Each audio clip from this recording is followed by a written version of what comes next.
नमस्कार, मैं हूं आपके साथ मीनू शर्मा और आप सुन रहे हैं हमारा daily podcast corporate central. Akasa की कई उड़ानें क्यों हुई बंद, वोडाफोन आइडिया की क्यों बड़ी मुश्किलें, प्लाजा वायर्स आईपीओ को मिला कैसा रिस्पांस, बताएंगे आपको। और इसके अलावा भी होंगी कॉर्पोरेट जगत से जुड़ी बड़ी खबरें। तो चलिए शुरू करते हैं आज का कॉर्पोरेट सेंट्रल। जेएसडब्ल्यू ग्रुप के चेयरमैन सज्जन जिंदल ऑटो कारोबार में उतरने जा रहे हैं। सज्जन जिंदल की कंपनी और चीन की SIAC मोटर्स के बीच MG मोटर्स इंडिया को लेकर डील पर बातचीत अंतिम स्टेज में है, जिसके तहत MG मोटर्स इंडिया जिंदल की कंपनी की हिस्सेदारी 51% हो सकती है और चीन की कंपनी SIAC की हिस्सेदारी 40% रह सकती है। इस डील के तहत MG मोटर्स इंडिया की कुल वैल्यू $1 अरब हो सकती है। Bajaj finance qualified institutional placement यानी QIP और प्रेफरेंशियल इशू के जरिए 10,000 करोड़ रुपए जुटाएगी। कंपनी ने एक्सचेंजों को ये जानकारी दी है। इसमें से 8,800 करोड़ रुपए QIP और 1,200 करोड़ रुपए प्रेफरेंशियल इशू के जरिए जुटाए जाएंगे। सिक्योरिटीज एंड अपीलेट ट्राइब्यूनल यानी SAT एक बार फिर से सेबी के आदेश के खिलाफ गया है। SAT ने इनसाइडर ट्रेडिंग के एक मामले में NDTV के प्रमोटर्स प्रणव रॉय और राधिका रॉय के खिलाफ सेबी के आदेश को 5 अक्टूबर को खारिज कर दिया। सेबी ने दोनों के मार्केट में ट्रेडिंग पर 2 साल के लिए रोक लगाते हुए करीब 17 करोड़ रुपए की अवैध कमाई को जमा करने को कहा था।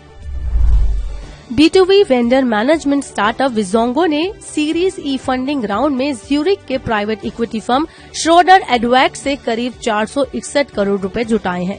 इसके लिए विजोंगो की वैल्यूएशन $98 करोड़ तक पहुंच गई, यानी ये स्टार्टअप यूनिकॉर्न बनने के बहुत करीब है।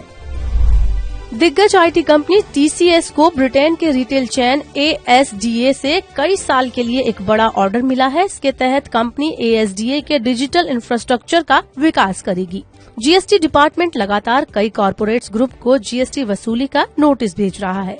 अब ग्रेटर नोएडा के GST इंटेलिजेंस ने शीला फोम को 40.52 करोड़ रुपए का टैक्स डिमांड नोटिस भेजा है।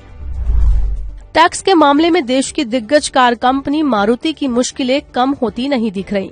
अब गुजरात GST अथॉरिटी ने कंपनी को 1.79 करोड़ रुपए का टैक्स नोटिस भेजा है। पायलटों की कमी का सामना कर रही एयरलाइन अकासा को अपने कई रूट्स पर उड़ान बंद करनी पड़ गई है। रिपोर्ट्स के मुताबिक अकासा ने अपने 8 रूट्स पर उड़ान सेवा बंद कर दी है और 10 अन्य रूट्स पर भी अकासा की सेवाएं प्रभावित हुई हैं। हाल ही में अकासा के कई पायलटों ने कंपनी को छोड़ दूसरी एयरलाइन को ज्वाइन कर लिया है। इंडस टावर्स ने टेलीकॉम रेगुलेटर ट्राई से कहा है कि बकाया भुगतान की वजह से उसे वोडाफोन आइडिया की कुछ सेवाओं को रोकना पड़ सकता है। इंडस टावर्स ने ये भी कहा कि वो अपना बकाया वसूलने के लिए कानूनी रास्ता भी अपना सकती है। कंपनी का कहना है कि वोडाफोन आइडिया लगातार जानबूझकर बकाया चुकाने में देरी कर रही है। टाटा प्ले में सिंगापुर सरकार की निवेश कंपनी टीमासेक की करीब 20% हिस्सेदारी को खरीदने के लिए टाटा ग्रुप बातचीत कर रहा है। एक रिपोर्ट के अनुसार इसके लिए टाटा प्ले का वैल्यूएशन करीब $1 अरब हो सकता है। सरकार ने भारतीय स्टेट बैंक के चेयरमैन दिनेश खारा का कार्यकाल अगस्त 2024 तक बढ़ा दिया है। एक रिपोर्ट के अनुसार इस पर PMO ने भी मोहर लगा दी है।